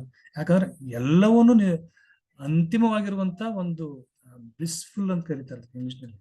ಆ ಬ್ಲಿಸ್ಫುಲ್ನೆಸ್ ಏನದಲ್ಲ ದಟ್ ಈಸ್ ಅಲ್ಟಿಮೇಟ್ ಟ್ರೂತ್. ಅದಕ್ಕೆ ಯಾವುದೇ ರೀತಿ ಅದನ್ನ ಯಾವಾಗ ಸಾಧಿಸ್ತೀವಿ ಅಂದ್ರೆ ಅದು ಸಮರಸ ಭಕ್ತಿ ಬಂದಾಗ, ಅಂಗ ಮತ್ತು ಲಿಂಗಗಳು ಒಂದಾದಾಗ ಅದ್ರ ವಚನಗಳನ್ನು ನೋಡೋಣ. ಈ ಲಕ್ಷಣಗಳು ಮತ್ತು ವಾಸ್ತವಗಳ ವಿಷಯಗಳ ಬಗ್ಗೆ ನಾವು ಇನ್ನೂ ಟಚ್ ಮಾಡಿಲ್ಲ. ನಾವು ಇಲ್ಲಿವರೆಗೆ ಅಧ್ಯಯನ ಮಾಡಿರುವಂಥದ್ದು ಈ ಆಚಾರಲಿಂಗ, ಗುರುಲಿಂಗ, ಶಿವಲಿಂಗ, ಜಂಗಮಲಿಂಗ, ಪ್ರಸಾದಲಿಂಗ, ಮಹಾಲಿಂಗದ ಬಗ್ಗೆ ಮಾತ್ರ ನೋಡಿದ್ವಿ. ಇದು ಆರಾರು ಇರೋದ್ರಿಂದ, ಇದು ಷಡ್ವಿಧ ಸಖಿಲೊಳಗೆ ಬರೋದ್ರಿಂದ ಈ ವಿಷಯಗಳ ಒಂದು ಬ್ರೀಫ್ ಇಂಟ್ರೊಡಕ್ಷನ್ ಮಾತ್ರ ಇವತ್ತು ಮಾಡ್ತಾ ಇದ್ದೇನೆ. ಮುಂದಿನ ದಿನಮಾನದೊಳಗೆ 6 ತತ್ವಗಳು ಯಾವುವು, 6 ಲಕ್ಷಣಗಳು ಯಾವುವು, 6 ಹಸ್ತಗಳು ಯಾವುವು, 6 ವಿಷಯಗಳು ಯಾವುವು, 6 ಲಿಂಗಗಳು ಯಾವುವು ಅಂದ್ರೆ ಆಚಾರಲಿಂಗಕ್ಕೆ ನಾಲ್ಗೆಯನ್ನ ಇವೆಲ್ಲ ಒಂದೊಂದೊಂದೊಂದು ಬರ್ತದೆ. 6 ಶಕ್ತಿಗಳು ಯಾವುವು, 6 ಕಲೆಗಳು ಯಾವುವು, 6 ವೃತ್ತಿಗಳು ಯಾವುವು, ಇವೆಲ್ಲ ಒಂದೊಂದನ್ನು ನಾವು ಡೀಪ್ ಆಗಿ ನೋಡಿದಾಗನೇ ನಮ್ಗೆ ಟೋಟಲಿ ಆಗಿ ಈ ಸಖಿಲೆಗಳ ಒಂದು ಸಂಪೂರ್ಣ ಅರಿವು ಬರ್ತದೆ. ಇದನ್ನ ಸಖಿಲ ಅಂತಂದಾಗ ನಾವು ಬರೀ ಚಾರ್ಟ್ನಾಗ ಬರುವಂತ ಒಂದು ಪದಗಳು ಅಂತ ಅಂದ್ಕೊಂಡಿದ್ವಿ. ಆ ಪದಗಳು ಒಂದಕ್ಕೊಂದು ಯಾವ ರೀತಿಯಾದಂತ ಸಂಬಂಧವನ್ನು ಹೊಂದಿದಾವು ಅನ್ನೋದನ್ನ ನೋಡ್ತಾ ಹೋದಾಗ ಅದ್ಭುತ ಸಾಧಕರು ವಚನಕಾರರು. ನಿಜವಾಗಿಯೂ ವಚನಕಾರರ ಮಾಡಿರುವಂತ ಕಾರ್ಯವನ್ನ ಜಗತ್ತಾಗ್ಲಿ, ಕನ್ನಡಿಗರಾದ ನಾವಾಗ್ಲಿ, ಲಿಂಗಾಯತ ಯಾರು ಗುರ್ತಿಸೇ ಇಲ್ಲ ಅಂತ ಅನ್ಸುತ್ತೆ. ಸಕಿಲಗಳನ್ನು ಓದಿದ್ರೆ ಮಾತ್ರ ಗೊತ್ತಾಗುತ್ತೆ. ಕೇವಲ ಬಿಡಿ ಬಿಡಿಯಾಗಿ ವಚನಗಳನ್ನು ನೋಡಿಕೊಂಡೇ ವಚನಕಾರರ ಬಗ್ಗೆ ಎಂತಹ ಒಂದು ಅಭಿಮಾನವನ್ನು ಇಟ್ಕೊಂಡಿ ನಾವು. ಅವರು ರಚಿಸಿರುವಂತಹ ಸಕಿಲದ ವಚನಗಳನ್ನು ನೋಡ್ತಾ ಹೋದ್ರೆ ಯಾವ ಹಂತದೊಳಗೆ ಅವರು ಜ್ಞಾನವನ್ನು ಪಡೆದಿದ್ರು. ನಾವು ವಚನವನ್ನು ಓದಿದ್ರೆ ಕೇವಲ ಇಷ್ಟ ಲಿಂಗ, ಪ್ರಾಣಲಿಂಗ, ಭಾವಲಿಂಗಕ್ಕ ತಾಸುಗಟ್ಲೆ ಮಾತಾಡ್ತೀವಿ ನಾವು. ಇಷ್ಟಲಿಂಗ ಅಂದ್ರೆ ಹಿಂಗಿರುತ್ತೆ, ಹಂಗಿರುತ್ತೆ, ಇಷ್ಟಲಿಂಗ ಇದ್ರಿಂದ ತಯಾರು ಮಾಡಿರುತ್ತೆ. ಬರೇ ಭೌತಿಕವಾಗಿನೇ ಚಿಂತನೆಯ ನಡೆದಿದ್ದಾವ ಅಂತ ಅನಿಸ್ತದೆ. 900 ವರ್ಷಗಳವರೆಗೂ ಬರೀ ಭೌತಿಕ ಚಿಂತನೆಗಳೇ. ಇಷ್ಟಲಿಂಗವನ್ನು ಎದರಿಂದ ತಯಾರು ಮಾಡ್ತಾರ, ಇಷ್ಟಲಿಂಗದೊಳಗೆ ಏನೇನು ಪದಾರ್ಥಗಳನ್ನ ಹಾಕ್ತಾರ, ಇಷ್ಟಲಿಂಗವನ್ನು ಹೆಂಗ್ ಹಿಡಿಬೇಕು, ಇಷ್ಟಲಿಂಗವನ್ನು ಯಾವತ್ತು ಪೂಜೆ ಮಾಡಬೇಕು, ಇಷ್ಟಲಿಂಗವನ್ನು ಯಾರಿಗೆ ಕೊಡಬೇಕು, ಇಷ್ಟಲಿಂಗ ಎಲ್ಲಿಂದ ಬಂತು, ಬಸವಣ್ಣವ್ರಿಗೆ ಇಷ್ಟಲಿಂಗ ಕೊಟ್ಟವ್ರು ಯಾರು, ನಿಮಿಷದವ್ರಿಗೆ ಇಷ್ಟಲಿಂಗ ಎಲ್ಲಿಂದ ತಂತು, ಚನ್ನಬಸವಣ್ಣವ್ರು ಇಷ್ಟಲಿಂಗ ಕೊಟ್ಟವ್ರು ಯಾರು, ಅಲ್ಲಂಪ್ರಭು ಇಷ್ಟಲಿಂಗ ಕಟ್ಕೊಂಡಿದ್ರೆ ಇಲ್ಲೂ. ಬರೀ ಭೌತಿಕ ಚಿಂತನೆಗಳೇ 900 ವರ್ಷಗಳಿಂದ ಸಾಗಿದೆ ಅಂತ ನನ್ನ ಅನಿಸಿಕೆ. ಪ್ರಾಣಲಿಂಗ ಅಂದ್ರೇನು, ಭಾವಲಿಂಗ ಅಂದ್ರೇನು, ಇದು ಲಿಂಗಸ್ಥಳ ಅಂತಂದ್ರ ಈ 3 ಅಂಗಗಳಿಗೆ 3 ಲಿಂಗಗಳಿಗಿರುವಂತಹ ಸಂಬಂಧ ಏನಿದಲ್ಲ ಸಾಕಷ್ಟು ವಚನ ಬರ್ತಾವ್. ತ್ಯಾಗಾಂಗಕ್ಕೆ, ಸ್ಥೂಲತನುವಿಗೆ ಇಷ್ಟಲಿಂಗವನ್ನು ಸಮೀಕರಿಸಿ ಗುರು ಕೊಡ್ತಾನೆ. ಪ್ರಾಣಲಿಂಗಕ್ಕೆ, ಸೂಕ್ಷ್ಮತನುವಿಗೆ ಪ್ರಾಣಲಿಂಗವನ್ನ ಸಮೀಕರಿಸ್ತಾರೆ. ಕಾರಣ ಶರೀರಕ್ಕೆ ಭಾವಲಿಂಗವನ್ನು ಸಮೀಕರಿಸಿ ಇಷ್ಟಲಿಂಗವನ್ನ ಏನ್ ಮಾಡಿದಾರಪ್ಪ ಅಂದ್ರೆ ಗುರು ದೀಕ್ಷೆಯ ಮೂಲಕ ಶಿಷ್ಯನಿಗೆ ಕೊಡ್ತಾನೆ ಅಂತೇಳಿ ವಚನಗಳು ಬರ್ತಾವೆ.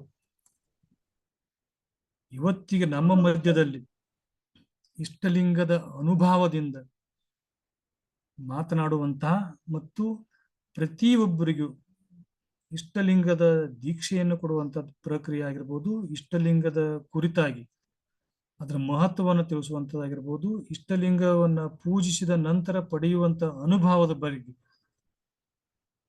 ಮೂಲ ವಚನಕಾರ ಪಡೆದಂತ ಅನುಭವ ಇತ್ತಂದ್ರೆ ಇವತ್ತಿಗೂ ಸಹ ವಚನಗಳ ರಚನೆ ಆಗ್ತಿದ್ದವು. ಆ ರಚನೆ ಆದಂತ ವಚನ ಒಳಗ 12ನೇ ಶತಮಾನದ ವಚನಕಾರ ಭಾವ ಇಳಿದು ಬರ್ತಾ ಇತ್ತು. ಈ ವಚನಗಳ ರಚಿಸುವಂತ ಪ್ರಕ್ರಿಯೆ 17ನೇ ಶತಮಾನಕ್ಕೆ ಸ್ಟಾಪ್ ಆಗೋಯ್ತು. 15ನೇ ಶತಮಾನದಲ್ಲಿ ಷಣ್ಮುಖ ಶಿವಾಜಿಗಳು ಬರೆದ್ರು. ಆಮೇಲೆ ವಿಜಯನಗರ ಸಾಮ್ರಾಜ್ಯದ ಹಂಪಿ ಒಳಗಡೆ 101 ವಿರಕ್ತರನ್ನು ಕರೆದುಕೊಂಡು ಕೆಲವೊಂದಿಷ್ಟು ಪ್ರೌಢದೇವರಾಯನ ಕಾಲದಲ್ಲಿ ಕೆಲವೊಂದಿಷ್ಟು ಜನ ಬರೆದ್ರು. ಅದಾದ ನಂತರ ತೋಂಟದ ಸಿದ್ಧಲಿಂಗಿ ಯತಿಗಳು ಅವರು 770 ಶಿಷ್ಯಂದಿರನ್ನು ಕರ್ಕೊಂಡು ಅವರು 101 ವಿರಕ್ತರನ್ನು ಕರ್ಕೊಂಡು ವಚನಗಳನ್ನು ಬರೆದ್ರು. ಮುಂದೆ ಯಾಕಾಗಿ ಇದು ಈ ವಚನ ಪರಂಪರೆ ನಿಂತು ಅಂತಂದ್ರೆ ಈ ಸಕಿಲೆಗಳನ್ನ ಅರ್ಥ ಮಾಡ್ಕೊಳ್ಳಲಿಲ್ಲ. ಈ ಸಕಿಲೆಗಳು ಸೈಡ್ ಲೈನ್ ಆಗಿಬಿಟ್ಟು ಅದು ಲಿಂಗಗಳ ಕುರಿತಾಗಿನೇ ನಾವು ಸರಿಯಾಗಿ ಅರ್ಥೈಸ್ಕೊಳ್ತಾ ಇದ್ದಾಗ ಲಿಂಗ ಭಾವದಿಂದ ಹೊರಬಂಬಲು ಸಾಧ್ಯ ಆಗಲಿಲ್ಲ. ಹಾಗಾಗಿ ಈಗ ಅತ್ಯಂತ ಅವಶ್ಯಕವಾಗಿ ಆಗಬೇಕಾದಂತ ಕಾರ್ಯ ಏನಂತಂದ್ರೆ ಈ ಸಕಿಲೆಗಳು ಒಟ್ಟಾರಾಗಿ ವಚನೇತರ ಸಾಹಿತ್ಯದಲ್ಲಿ ಶರಣರು ಹಿಡಿದಿಟ್ಟಿರುವಂತ ಆ ಸೂತ್ರ ಏನಿದೆ ನೋಡಿ, ಇದು ಸೂತ್ರ ಅಂತ ಕರಿಬೇಕಾಗ್ತದೆ, ಸಕಿಲ ಅಂತ. ಈ ಬಂಧಿಸಿರೋ ಸೂತ್ರದ ಬಗ್ಗೆ ತಿಳ್ಕೊಬೇಕು ನಾವು. ಏನಿದು ಇಷ್ಟೊಂದೆಲ್ಲ ಹೇಳ್ತಾರ. ಶ್ರದ್ಧಾ ಭಕ್ತಿ ಅಂದ್ರೆ ಏನು, ನಿಷ್ಠಾ ಭಕ್ತಿ ಅಂದ್ರೆ ಏನು, ಅವಧಾನ ಭಕ್ತಿ ಅಂದ್ರೆ ಏನು, ಅನುಭವ ಭಕ್ತಿ ಅಂದ್ರೆ ಏನು, ಆನಂದ ಭಕ್ತಿ ಅಂದ್ರೆ ಏನು, ಸಮರಸ ಭಕ್ತಿ, ಇವು ಶಬ್ದಗಳಾಗಿ ಉಳಿಬಾರ್ದು. ಇವುಗಳೊಳಗಿರುವಂತಹ ಶಕ್ತಿ ಏನಂತ ನಾವು ತಿಳ್ಕೊಬೇಕು. ಅದನ್ನ ತಿಳ್ಕೊಬೇಕಾಗಿತ್ತಪ್ಪ ಅಂತಂದ್ರೆ ಶರಣರ ವಚನಗಳೊಳಗೆ ಸಾಕಷ್ಟು ನಮ್ಗೆ ಕುರು ಸಿಗ್ತಾವ. ದುರ್ದೈವ ಅಂತಂದ್ರೆ ಕಲ್ಯಾಣ ಕ್ರಾಂತಿ ಒಳಗ ಅನೇಕ ವಚನಗಳನ್ನ ನಾವು ಕಳ್ಕೊಂಡ್ಬಿಟ್ಟಿವಿ. 280 ಕೋಟಿ ವಚನವ ಹಾಡಿ ಹಾಡಿ ಸೋತಿತ ನಮ್ಮ ಮನ ಅಂತೇಳಿ ಸ್ವತಃ ಸಿದ್ದರಾಮೇಶ್ವರರು, ಅಲ್ಲಮ ಪ್ರಭುಗಳು ತಮ್ಮ ವಚನದಲ್ಲಿ ಹೇಳ್ತಾರೆ. ಈ ಸಕಿಲೆಗಳು ಇವತ್ತು ನಮಗೆ ಕಠಿಣ ಕಾರಣ ಅಂತಂದ್ರೆ ಸಕಿಲೆಗಳ ಪೂರಕವಾಗಿರುವಂತಹ ಅಥವಾ ಸಕಿಲೆಗಳಿಗೆ ಟೀಕು ಬರೆದಿರುವಂತಹ ಸಾಹಿತ್ಯವನ್ನ ನಾವು ಕಳ್ಕೊಂಡಿವಿ. ಹಾಗಾಗಿ ಅವುಗಳಿಗೆ ಇವತ್ತು ಟೀಕು ಬರೆಯುವಂತಹ ಇವುಗಳನ್ನ ಸರಳೀಕರಿಸಿ ಶರಣರ ಆಶಯಕ್ಕೆ ಅನುಗುಣವಾಗಿ ಅವುಗಳನ್ನು ವಿವರಿಸುವಂತಹ ಸಾಹಿತ್ಯ ಈಗ ಅತಿ ಅವಶ್ಯಕವಾಗಿ ಬೇಕಾಗಿದೆ. ಬಹುಶಃ ಅದನ್ನ ನಾವು ಕಳ್ಕೊಂಡಿದ್ದೀವಿ. ಡೆಫಿನೆಟ್ ಆಗಿ 12ನೇ ಶತಮಾನದ ಕಲ್ಯಾಣ ಕ್ರಾಂತಿ ಒಳಗಡೆ ನಾವು ಕಳ್ಕೊಂಡಿವಿ. ತಮ್ಮೆಲ್ಲ ಗೊತ್ತು ಕಲ್ಯಾಣ ಕ್ರಾಂತಿ ಇತಿಹಾಸ ನಾನು ಹೇಳಕ್ ಹೋಗೋದಿಲ್ಲ. ಎಷ್ಟೋ ಜನ ತಮ್ಮ ಪ್ರಾಣದ ಹಂಗು ತೊರೆದು ವಚನಗಳನ್ನು ಉಳಿಸಿದ್ದಕ್ಕೆ ನಮಗೆ ಇಷ್ಟಾದ್ರೂ ಉಳಿದಿದೆ. ಇವೆಲ್ಲ ನಾವು ಇವತ್ತು ಅಧ್ಯಯನ ಮಾಡೋದನ್ನ ನೋಡ್ತಾ ಹೋದ್ರಾಗ ಒಂದೊಂದಕ್ಕೊಂದು ಲಿಂಕ್ ನಾವು ಜೋಡಿಸ್ತಾ ಹೋದಾಗ ಒಂದ್ ರೀತಿ ಎನ್ಲೈಟ್ಮೆಂಟ್ ಆಗ್ತೈತಿ. ಓ ಹೌದಲ್ಲ, ಈ ರೀತಿಯಾಗಿ ಆಚಾರಲಿಂಗ ಅಂತಂದ ತಕ್ಷಣ ಇದು ನಾಸಿಕ್ ಸಂಬಂಧಪಟ್ಟಂಗ, ನಾಸಿಕ ಅಂತಂದ್ರೆ ಇದು ಪೃಥ್ವಿ ತತ್ವಕ್ಕೆ ಸಂಬಂಧಪಟ್ಟಂಗ, ಪೃಥ್ವಿ ತತ್ವದ ಏನಪ್ಪಾ ಅಂತಂದ್ರೆ ಗಂಧವನ್ನು ಸ್ವೀಕರಿಸುವಂತಹದ್ದು ಸ್ಥೂಲ ಶರೀರ ಹಿಡಿದಿರುವಂತಹದ್ದು ಇಷ್ಟಲಿಂಗ. ಇಷ್ಟಲಿಂಗದ ಮೂಲಕ ನಮ್ಮ ಆಚಾರಲಿಂಗ ಆಕ್ಟಿವೇಟ್ ಆಗಿ ನಮ್ಗೇನಾಗ್ತದಪ್ಪ ಅಂದ್ರ ಪೃಥ್ವಿ ತತ್ವದ ಗಂಧ ನಮಗೆ ಬರ್ತದ ಅನ್ನೋಂಥದ್ದು. ಹೇಗೆ ನೋಡ್ರಿ ಲಿಂಕ್, ಈ ಒಂದು ಲಿಂಕ್ ನಮಗ ಮಿಸ್ ಆಗೈತಿ. ಇದನ್ನ ನಮಗೆ ಕೊಡುವಂತದ್ದು ಅವಶ್ಯಕತೆ ಅದ. ಇದನ್ನ ನಮಗೆ ಸಿಕ್ತಪ್ಪ ಅಂದ್ರೆ ನಮಗೇನು ಈಗ 25,000 ವಚನಗಳದಾವಲ್ಲ, ಎಲ್ಲಾ ವಚನಗಳೊಳಗಿರುವಂತಹ ಆ ಶರಣರ ಉಸಿರು ನಮಗ್ ಅರ್ಥ ಆಕೈತವಾಗ. ಯಾವ ನೆಲೆ ಒಳಗಡೆ, ಯಾವ ಭಾವದೊಳಗಡೆ ಈ ವಚನವನ್ನು ಅವ್ರು ಹೇಳಿದ್ರು. ಯಾಕಂದ್ರೆ ಅವೆಲ್ಲ ಚೆಲ್ಲಿ ಚೆದ್ರು ಹೋದಂತಹ ವಚನಗಳನ್ನ ಕೂಡಿಸಿ ನಾವು ಏನ್ ಮಾಡಿವಿ ಅಂತಂದ್ರೆ ಆ ವಚನಕಾರರ ಹೆಸರಿನ ಮೇಲೆ ನಾವು ಕಟ್ಟುಗಳನ್ನು ಮಾಡಿ ವಚನ ಅಧ್ಯಯನ ಮಾಡಕತ್ತೀವಿ. ಹಾಗಾಗ್ಬಾರ್ದು. ಆ ವಚನಗಳು ಯಾವ ಸಂದರ್ಭದಲ್ಲಿ, ಈಗೊಂದು ಉದಾಹರಣೆಗೆ ಈ ಲಿಂಗಗಳ ಬಗ್ಗೆ ಚರ್ಚೆ ನಡೆದಾಗ ಆಚಾರಲಿಂಗ, ಗುರುಲಿಂಗ, ಶಿವಲಿಂಗ, ಜಂಗಮಲಿಂಗ, ಪ್ರಸಾದಲಿಂಗ, ಮಹಾಲಿಂಗದ ಕುರಿತಾಗಿ ಬರೆದಿರುವಂತ ಎಲ್ಲಾ ಶರಣರ ವಚನಗಳನ್ನು ಒಂದ್ ಕಡೆ ಇಟ್ಟುಕೊಂಡು ನಾವು ನೋಡಿದಾಗ ಅಲ್ಲಿ ಆ ಎಳೆ ನಮಗೆ ಗೊತ್ತಾಕೈತಿ. ಅವೆಲ್ಲವನ್ನು ಬಂಧಿಸಿರುವಂತ ಒಂದು ಸೂತ್ರ ಗೊತ್ತಾಕೈತಿ. ಆ ಕೆಲಸ ಆಗ್ಬೇಕು. ಹಾಗಾಗಿ ಈ ನಿವೃತ್ತಿ, ಈ ಕಲೆಗಳು ಅದು ಬರ್ತಾವಲ್ಲ, ವಿದ್ಯಾಕಲೆ ಅಂದ್ರೇನು, ಪ್ರತಿಷ್ಠಾ ಕಲೆ ಅಂದ್ರೇನು, ನಿವೃತ್ತಿ ಕಲೆ, ಶಾಂತಿ ಕಲೆ, ಶಾಂತಾತೀತ ಕಲೆ, ಶಾಂತಾತೀತೋತ್ತರ ಕಲೆ, ಇವುಗಳ ಪದಗಳನ್ನು ಅರ್ಥ ಆಗೋದೇ ಇಲ್ಲ ನಮಗೆ. ಈ ಪದಗಳ ಹಿಂದಿನ ಭಾವಕ್ಕೆ ಹೋಗ್ಬೇಕು. ಭಾವಕ್ಕೆ ಹೋದಾಗ ಮಾತ್ರ ಈ ನಿವೃತ್ತಿ ಕಲೆ ಅಂದ್ರೆ ಏನು, ಅಥವಾ ಸದ್ಭಾವ ಹಸ್ತ ಅಂದ್ರೆ ಏನು, ಸುಜ್ಞಾನ ಅಂದ್ರೆ ಏನು, ಇವು ಎಲ್ಲ ಅರ್ಥ ಆಗ್ತಾವ. ಇವಕ್ಕೆ ಸಂಬಂಧಪಟ್ಟಂಗ ನಾವು ಅರ್ಥ ಮಾಡ್ಕೋಬೇಕಾಗಿತ್ತ ಅಂದ್ರ ಬಸವಾದಿ ಶರಣರ ವಚನಗಳ ಜೊತೆಗಿನೇ ನಮ್ಮ ಭಾರತೀಯ ಪರಂಪರೆ ಒಳಗಡೆ ಬಂದಿರುವಂತ ಜ್ಞಾನವನ್ನೂ ಸಹ ನಾವು ಸಹಾಯಕ ತಗೋಬೇಕಾಗ್ತದೆ. ಅವೆಲ್ಲವನ್ನು ಸಂಗ್ರಹಿಸಿಕೊಂಡು ಸಕಿಲಗಳನ್ನ ಅಧ್ಯಯನ ಮಾಡಬೇಕು. ಅವಾಗ ಮಾತ್ರ ಸಕಿಲಗಳು ಅರ್ಥ ಆಗ್ತಾವೆ. ಆ ಒಂದು ಪ್ರಕ್ರಿಯೆಯೊಳಗೆ ಈ ಜೀವನ ದರ್ಶನ ವೇದಿಕೆಯ ಅಡಿಯೊಳಗಡೆ ನಾವು ನೀವುಗಳೆಲ್ಲ ಪ್ರಯತ್ನಿಸೋಣ.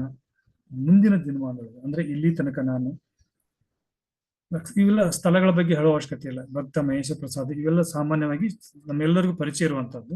ಲಿಂಗಸ್ಥಳದ ಲಕ್ಷಣಗಳು. ಅಂತ ದಿವಸ ಈ ಭಕ್ತಿ ಮತ್ತು ವೃತ್ತಿ ಬಗ್ಗೆ ಅಧ್ಯಯನ ಮಾಡ್ತಾ ಇಲ್ಲಿವರೆಗೆ ಮಾತಾಡೋದಕ್ಕೆ ಅವಕಾಶ ಮಾಡಿಕೊಟ್ಟಂತ ಎಲ್ಲ ಶರಣ ತಂದೆ ತಾಯಿಗಳ ಪವಿತ್ರ ಆತ್ಮಕ್ಕೆ ವಂದಿಸಿ ಈ ಸಕಿಲಗಳ ಇಂದಿನ ಅಧ್ಯಾಯಕ್ಕೆ ವಿರಾಮವನ್ನು ನೀಡ್ತಿದ್ದೀನಿ. ಸರ್ವ